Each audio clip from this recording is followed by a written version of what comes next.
আসসালামু আলাইকুম, শুভ সকাল।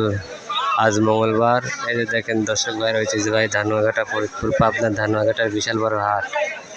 এই যে পেঁয়াজ দেখেন 3700 থেকে 3800 মাথার বাজার পেঁয়াজ।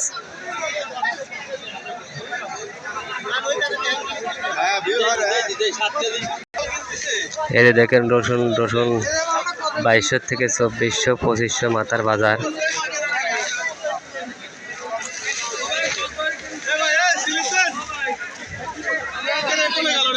প্রচুর পরিমাণ মালের আমদানি হয়েছে আজ।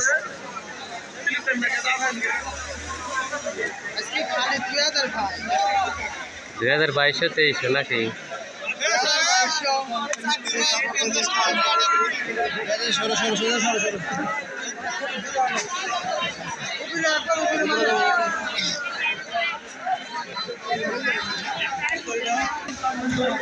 এই দেখেন অরিজিনাল দেশি পেঁয়াজ 3700 থেকে 3800 বাজার।